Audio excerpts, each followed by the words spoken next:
एक टीचर जो 40s में थे, उनका अपने स्टूडेंट के साथ अफेयर हो जाता है। प्रॉब्लम तब आया जब ये बात लोगों को पता चलने लग गई। अब आगे क्या होगा ये हम आज की हमारी मूवी कैरिड अवे इन 1996 की एक ड्रामा हॉलीवुड मूवी में देखेंगे। अगर आपको वीडियो अच्छा लगता है तो प्लीज़ इसे लाइक और कमेंट ज़रूर कर दीजिएगा। अब बिना किसी देरी के एक्सप्लेनेशन स्टार्ट करते हैं। हमारे मूवी का मेन कैरेक्टर जिसका नाम है जोसेफ, इसे बचपन में पैर में चोट लग गई थी, इस वजह से लंगड़ा कर चलता है। अब उसकी एज 46-47 है। वो अभी अपनी मदर के साथ रहता है क्योंकि उसकी तबीयत बहुत ही खराब रहती है। नेक्स्ट सीन में हम देखते हैं कि जोसेफ एक टीचर है और टाउन के स्कूल में पढ़ाते थे। अभी अभी उन्हें पता चला था कि सेमेस्टर खत्म हो जाने के बाद टाउन की स्कूल बंद हो जाने वाली है। अब सारे बच्चों को एजुकेशन के लिए 50 किलोमीटर ड्राइव करना पड़ेगा। आज स्कूल में और एक न्यू स्टूडेंट ने ज्वाइन किया जिसका नाम था कैथरीन। कैथरीन एक बहुत ही ब्यूटीफुल सी लड़की थी और सब लोग उसे ही देखते रह गए। जोसेफ की एक गर्लफ्रेंड थी जो उसी के स्कूल में काम करती थी। इसका नाम था रोजली। रात में हम रोजली के घर पर उसे डिनर करता हुआ देख सकते हैं। रोजली का बेटा जोसेफ का स्टूडेंट है। ये दोनों बात कर रहे थे कि अब स्कूल बंद होने वाला है तो उन्हें सिटी में जॉब मिल सकता है, पर ये ऑफर एक्सेप्ट करने के लिए रोजली रेडी नहीं थी। इतना ज़्यादा वो ट्रैवल नहीं कर सकती। जोसेफ को भी पता नहीं था कि अब वो नेक्स्ट क्या करेगा। रोजली ने कहा कि मेरे फार्म पर तुम फार्मिंग कर सकते हो, पर जोसेफ को इतना अच्छा नहीं लगता। ये दोनों 6 साल से एक साथ थे, तो रोजली वरी करती है क्या जोसेफ सचमुच में उससे शादी करेगा। जोसेफ कहता है कि प्लीज मुझे छोड़कर मत जाना। वो उसे प्यार तो बहुत करता है पर कमिटमेंट से डरता है। अगले दिन हम रोजली के बेटे जिसका नाम है रॉबर्ट, इसको कैथरीन के साथ बात करता हुआ देख सकते हैं। कैथरीन उसे पूछते हैं क्या जोसेफ तुम्हारे फादर है। रॉबर्ट ने कहा कि सिर्फ मेरी मदर और उनमें चक्कर चल रहा है। स्कूल खत्म हो जाने के बाद कैथरीन अपने फादर के साथ जोसेफ के यहाँ पर आई। जोसेफ अपने लैंड पर हॉर्स वगैरह की केयर रखता था। टाउन के रिच लोग उनके एनिमल उसके यहाँ छोड़ कर जाते थे। कैथरीन के पास भी एक हॉर्स था तो यही छोड़ने के लिए जोसेफ के पास आए हुए थे। कैथरीन के फादर ने जोसेफ को पैसे दे दिए। कैथरीन इतने जल्दी अपने हॉर्स को छोड़ने के लिए रेडी नहीं थी। थोड़ा टाइम वो उसे राइड करना चाहती थी। उसके फादर को ज़रा लेट हो रहा था तो जोसेफ कहता है मैं उसे घर छोड़ दूंगा, आप वरी मत कीजिए। फादर के जाने के बाद कैथरीन जोसेफ से पूछती है कि अगर मैं यहाँ पर रोज आई तो क्या आपको कोई प्रॉब्लम है। जोसेफ कहता है कि तुम जब चाहो तब आ सकते हो। कैथरीन ने कहा कि आप बहुत अच्छे टीचर हो। जोसेफ ने कहा कि मेरा लास्ट ईयर है, इसके बाद मैं टीचिंग नहीं करूँगा। कैथरीन पूछती है कि आप दूसरा क्या करोगे। जोसेफ को इसका आंसर पता नहीं था। जोसेफ की एक हॉबी भी थी हंटिंग करना। एक दिन हंटिंग कर वो वापस आया तो उसकी मदर को देखने के लिए डॉक्टर आए हुए थे। मदर को कैंसर है तो उसके पास ज़्यादा टाइम अब बचा नहीं है। जोसेफ ने अगर अपनी मदर की फिर से ट्रीटमेंट करवाए तो सिर्फ 2-3 महीने वो जिंदा रहेगी। मदर को इतनी ज़्यादा तकलीफ वो नहीं देना चाहता। अगले दिन स्कूल में पढ़ाकर जोसेफ जब घर पर आया तो कैथरीन वहाँ सोई हुई थी। उससे बात करती है, इस जगह के बारे में पूछने लगती है। जोसेफ जब आंसर कर रहा था तो कैथरीन अपने कपड़े निकालने लग गई। ये बात उसे बहुत ही गलत लगी और वो यहाँ से चला जाता है। ज़रा आगे जाकर उसने अपना माइंड चेंज कर लिया। उसने वापस आकर कहा हमें अफेयर करना चाहिए। इसके बाद ये दोनों इंटीमेट हो गए। जोसेफ कैथरीन से पूछता है कि मेरे पहले तुम्हारे और भी बॉयफ्रेंड्स थे। कैथरीन ने कहा कि ऑफ कोर्स थे, पर तुम मुझे बेस्ट लगे। अगले दिन जब जोसेफ रोजली के साथ था तो इसी सिचुएशन के बारे में सोच रहा था। रोजली पूछती कि क्या हुआ तो जोसेफ कहता है मैं पूरी लाइफ तुम्हारे प्यार में रहा हूँ। रोजली को बात अच्छी लगती है। आज सिटी के स्कूल के साथ इनकी मीटिंग थी। इस मीटिंग में डिस्कस हो रहा था कि जिन टीचर के पास प्रॉपर एजुकेशन है वो जाकर सिटी में पढ़ा सकते हैं। जोसेफ के पास कोई भी डिग्री नहीं, पर बहुत सालों से वो पढ़ा रहा था, उसके पास एक्सपीरियंस है। फिर भी ये बात ज़्यादा मैटर नहीं करती। वो उसे जॉब नहीं देते तो जोसेफ भी उन्हें गालियाँ देकर वहाँ से निकल आया। रात में रोजली ने जोसेफ से पूछा कि अब टाइम आ चुका है, तुम्हें मुझसे शादी कर लेनी चाहिए। जोसेफ ने कहा कि मैं तुम्हें सिर्फ खुश करना चाहता हूँ। रोजली कहती मैं खुश हूँ, पर जोसेफ कहता है कि तुम्हारे एक्स हस्बैंड से ज़्यादा खुश हो। रोजली इसे आंसर नहीं करती। इस बात से दोनों बहुत अपसेट हो गए थे।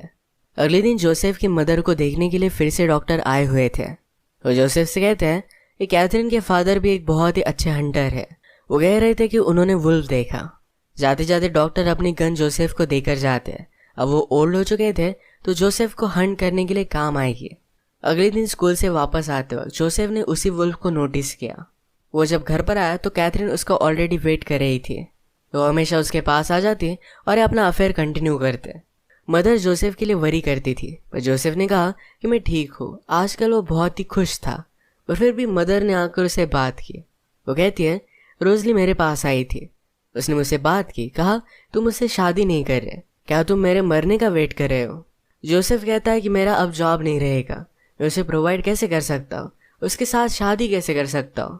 मदर कहती कि तुम ऐसा कुछ भी मत सोचो, मेरे गुजर जाने के बाद तुम एक हाउस सेल कर सकते हो, रोजली की लैंड है जहाँ पर तुम फार्मिंग कर सकते हो। जोसेफ के पास एक बड़ा सा कॉइन का पॉट भी था जिसमें बहुत सारे पैसे थे। तो मदर कहती है, अगर तुम उन्हें सेल कर दो तो एक अच्छा हनीमून भी अफोर्ड कर पाओगे, अपनी लाइफ को तुम बेटर बनाओ। जोसेफ को भी ये बात अच्छी लगती है। नेक्स्ट सीन में जोसेफ सबको पोएट्री करना सिखा रहा था। इसमें कैथरीन को उसने एक पेंटिंग को डिस्क्राइब करने के लिए कहा। उसे कहते हैं कि किसी चीज़ को फील करने के लिए आप उसे एक्सपीरियंस करो, ऐसा ज़रूरी नहीं होता। ये जब सब वो बता रही थी तो रोजली यहाँ पर आकर जाती है। जोसेफ इसे ज़रा ऑकवर्ड हुआ था। सब लोग अपनी पोएट्री सबमिट करते हैं, तो कैथरीन ने अपनी पोएट्री में लिखा था कि अभी के अभी मुझसे मिलो। स्कूल से घर आते वक्त वो जोसेफ की गाड़ी में ही आई। जोसेफ उस पर गुस्सा था, कहता है स्कूल में मेरे साथ फ्लर्ट मत किया करो। जब कैथरीन ने उसे इतना अर्जेंटली बुलाया तो वो डर गया था कि शायद कैथरीन प्रेग्नेंट है। कैथरीन कहती कि ऐसा कुछ भी नहीं है, पर जोसेफ फिर भी डर रहा था तो उसे चिढ़ाने के लिए उसने हाँ कह दिया। गाड़ी रोककर जोसेफ बाहर आ गया। वो हंसने लगी और कहती है कि सिर्फ एक मजाक था। जोसेफ गुस्से में कहता है, अब मैं तुम्हारे पास कभी भी नहीं आऊँगा। कैथरीन वैसे ही रोड पर उसे रिझाने लग गई। घर आकर ये दोनों इंटीमेट हो जाते हैं। एक दिन सुबह सुबह जोसेफ के यहाँ कैथरीन के फादर आए। वो कहते हैं, मैंने सुना तुम भी एक हंटर हो, क्यों ना हम दोनों हंट करने के लिए जाए।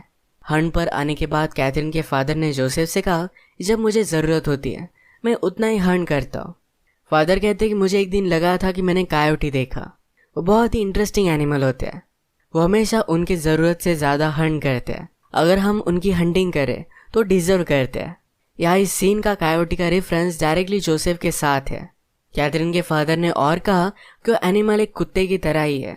ये सारी बातें जोसेफ भी महसूस कर रहा था। वो डरता है कि अगर कैथरीन के फादर को उसके बारे में पता चला तो उसका क्या हाल करेंगे।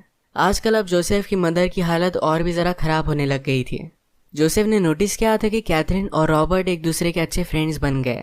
कैथरीन ने जोसेफ से पूछा, क्या तुम रोजली के साथ शादी करने वाले हो? जोसेफ कहता है कि हमारे बारे में किसी को भी पता नहीं चलना चाहिए। तो कैथरीन ने बात उसे प्रॉमिस कर दिया। ये जब इंटीमेट हुए तो उन्हें एक साथ डॉक्टर ने देख लिया। फिर डॉक्टर के साथ जोसेफ बात करता है। डॉक्टर ने उसे कहा कि तुमने जो भी किया ये बहुत ही ज़्यादा स्टूपिड है, इससे तुम्हें कुछ भी नहीं मिलेगा। जोसेफ कहता है कि मुझे मज़े आ रहे थे। उसने अपनी पूरी लाइफ में इस तरीके से कोई भी रिस्क नहीं लिया था और अब उसे मज़ा आने लग गया था। वो जो भी कर रहा है इस बात को रिग्रेट नहीं करता। एक दिन जोसेफ और रोजली जब कैफ़े में आए तब वहाँ पर कैथरीन और रॉबर्ट भी खेल रहे थे। इन दोनों को साथ देखकर कैथरीन रोजली के पास आई और कहती है, आपका बेटा बहुत ही स्मार्ट है, पर आजकल वो ज़रा डिप्रेस रहता है। जोसेफ और तुम शादी करने वाली हो, ये बात उसे अच्छी नहीं लगती। जोसेफ ने कैथरीन से कहा कि तुम इसके बारे में ज़्यादा वरी मत करो, हमारा हम देख लेंगे। इसके बाद जब जोसेफ रोजली को उसके घर पर छोड़ने के लिए आया तो रोजली उसके साथ इंटीमेट होना चाहती थी, पर जोसेफ उसे मना कर देता है। जोसेफ ने उसे यही कार में इंटीमेट होने के लिए कहा, रोजली इस बात से मना कर दिया, तो जोसेफ ज़रा गुस्से में घर पर चला गया। रात में जोसेफ के साथ उसकी मदर बात करती है। कहती है, तुम ये सब कर क्या रहे हो? मदर को कैथरीन और जोसेफ के बारे में पता था। जोसेफ कहता है, कभी कभी बुरी चीज़ें करना भी बहुत फन होता है। मदर भी फिर इस बात को ज़्यादा सीरियसली लेती नहीं। आज रात बहुत बारिश हुई। जोसेफ डायरेक्टली रोजली के पास पहुंच गया। उसे अपनी सारी फ्रस्ट्रेशन बता देता है। वो कहता है, हम दोनों की रिलेशनशिप में पैशन ही नहीं है, जो भी चीज़ें हम करते हो बहुत ही ज़्यादा बोरिंग है। मैं तुम्हारे साथ अलग अलग प्लेसेस घूमना चाहता हूँ, जैसे तुम अपने एक्स हस्बैंड के साथ थे उसी तरीके से मज़े करना चाहता हूँ। उनकी बोरिंग रिलेशनशिप से वो तंग आ गया था। एक्चुअल में जोसेफ जब 18 साल का था तब से रोजली से प्यार करता है, पर रोजली जोसेफ के फ्रेंड के साथ थी, उसी के साथ उसने शादी की थी। उसका हस्बैंड फिर वॉर में चला गया और उसकी डेथ हो गई। जोसेफ अपनी पूरी लाइफ रोजली को अपने फ्रेंड के साथ देखता आ रहा था। वो हमेशा उनसे जेलस होता। अब जब रोजली उसके साथ थी तो हमेशा एक लाइफ जो उसके साथ उसने इमेजिन की थी ये वो जीना चाहता था। ये सारी बातें रोजली को बताने के बाद दोनों इंटीमेट हो जाते हैं। आज रात ही जोसेफ की मदर की डेथ हो गई। फ्यूनरल पर कैथरीन भी आई हुई थी। सारे लोगों ने जो भी लेटर्स लिखे थे इन्हें रोजली आंसर कर रही थी। इसमें उसने कैथरीन का लेटर पढ़ा। इससे उसे पता चल गया कि जोसेफ और कैथरीन में अफेयर है। वो बहुत ज़्यादा गुस्सा हो जाती है। उसने जोसेफ से कहा, मैंने मेरी पूरी लाइफ तुम्हें दे दी और तुमने ये क्या किया। जोसेफ कहता है कि तुम्हारी वजह से मेरे बहुत सारे साल बर्बाद हो गए थे। मेरे यंग ईयर्स मुझे फिर से जीने थे। इस बात पर और भी ज़्यादा अपसेट होकर वो चली गई। रात में कैथरीन जोसेफ से मिलने के लिए आती है। उसने कहा कि तुम मुझसे शादी कर लो, पर जोसेफ उसे मना कर देता है। उसने कहा कि मैं रोजली से ही प्यार करता हूँ। कैथरीन ने कहा कि तुम्हें इसके लिए भुगतना पड़ेगा। फिर जोसेफ रोजली को मनाने के लिए उसके घर पर गया। वो कहता है कि मैं सिर्फ तुम्हारे पास रहना चाहता हूँ, तुम मुझे कैसा भी ट्रीट करो, मैं तुम्हारे साथ ही रहूँगा। वो रात भर यही काउच पर सो जाता है। अगले दिन जोसेफ के फ्रेंड डॉक्टर रोजली को समझाने के लिए आए। उन्होंने कहा कि वो लड़की बहुत ही अजीब है, जोसेफ ने भी गलती कर दी, पर तुम्हें उसे माफ़ कर देना चाहिए। रोजली बहुत रोती है, पर अब तक उसने जोसेफ को माफ़ नहीं किया। रोजली का बेटा हमेशा चाहता था कि रोजली और जोसेफ का ब्रेकअप हो जाए, तो खुश था। वो स्कूल में जोसेफ से पूछता है कि मेरे फादर कैसे थे, वो हमें छोड़कर क्यों गए। उन्हें तो गवर्नमेंट ने आर्मी ज्वाइन करने के लिए कंपलसरी भी नहीं किया था। जोसेफ कहता है तुम्हारे फादर मुझसे हर काम में बेटर थे, वो मेरे सबसे अच्छे बेस्ट फ्रेंड थे, पर इस टाउन से वो तंग आ गए थे, इसी वजह से यहाँ से वो चले गए।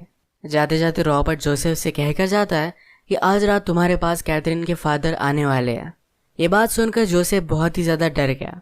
उसने अपनी गन वगैरह निकाली और घर में वो छुप जाता है। कैथरीन के फादर आने के बाद उससे कहते हैं तुम यहाँ कर क्या रहे हो, मैं सिर्फ तुमसे बात करना चाहता हूँ। फादर ने कहा कि कैथरीन ने सिटी में भी यही सारी चीज़ें की थी, इसी वजह से हम उसे यहाँ लेकर आए थे। कैथरीन कह रही थी तुम मुझसे शादी करने वाले हो। वो जोसेफ कहता है कि मैं उससे शादी नहीं करने वाला, वो एक अच्छे लड़के को डिजर्व करती है। कैथरीन के फादर ने कहा कि उसने तुम्हें भी फंसाया हुआ है, ये बात अब तक तुमने रियलाइज़ नहीं की। ये सब कहकर वो यहाँ से चले गए। रात में कैथरीन जोसेफ से मिलने के लिए आई। वो कहती कि तुम मुझसे शादी क्यों नहीं करते। जोसेफ ने कहा कि हम दोनों में एज डिफरेंस बहुत ज़्यादा है, तुम्हें किसी बहुत अच्छे लड़के से शादी करनी चाहिए, उसे कभी भी खुश नहीं रख पाएगा। हम दोनों ने बहुत अच्छा टाइम एक दूसरे के साथ स्पेंड किया, मैं इसे ज़्यादा अब कंटिन्यू नहीं करना चाहता। कैथरीन हर्ट हो गई। वो कहती है मैंने कुछ बुरी चीज़ की है। बाहर अचानक से जोसेफ ने नोटिस किया कि आग लग चुकी है। उसके सारे एनिमल्स के घर को कैथरीन ने आग लगा दी थी। वो उन्हें बचाने की कोशिश करता है और इसमें कैथरीन का एक हॉर्स जलकर मर गया। जोसेफ ने पूछा कि तुमने ऐसा किया क्यों। कैथरीन कहती कि मुझे लगा था कि तुम उन्हें बचा लोगे। इसके बाद वो उसकी लाइफ से चली गई। अब जोसेफ डिसाइड करता है कि सब चीज़ें छोड़कर वो रोजली के पास जाएगा। उसने अपना कॉइन कलेक्शन सेल कर दिया। रोजली के साथ शादी कर कर उसके साथ ही वो वर्ल्ड देखना चाहता था। रोजली जोसेफ से कहती है कि मुझे पता था कि तुम मुझसे प्यार करते हो, पर इतने साल में तुम्हें इग्नोर करती रही। जो भी जोसेफ ने किया ये उसे अपनी गलती भी लगती थी। वो उसे कहती है कैथरीन के साथ तुम्हें कुछ भी कमिटमेंट नहीं करनी थी, इसी वजह से तुम उसके साथ थे। जोसेफ कहता है कि शायद ऐसा हो सकता है, पर मैं पूरी लाइफ तुम्हारे साथ बिताना चाहता हूँ। लाइफ में आगे के सारे एडवेंचर तुम्हारे साथ में देखना चाहता हूँ। कैथरीन अब यहाँ से चली गई तो रोजली को भी ज़्यादा प्रॉब्लम नहीं था, वो भी जोसेफ के साथ ही रहना चाहती थी। उसे माफ़ कर देती है। हम देखते हैं जोसेफ हमेशा जिस जगह पर जाना चाहता था ये रोजली के साथ वहाँ पर गया है। इसी के साथ ही मूवी एंड हो जाती है। अगर आपको वीडियो अच्छा लगा तो प्लीज़ इसे लाइक और कमेंट ज़रूर कर दीजिएगा। बहुत सारी मूवीज़ लेकर आता रहता हूँ, तो प्लीज़ चैनल को सब्सक्राइब कर दीजिए और बेल नोटिफिकेशन आइकन दबाना मत भूलिएगा। हम फिर से मिलेंगे और एक मूवी के साथ, तब तक के लिए थैंक यू और आप अपने आप का ख्याल रखिए।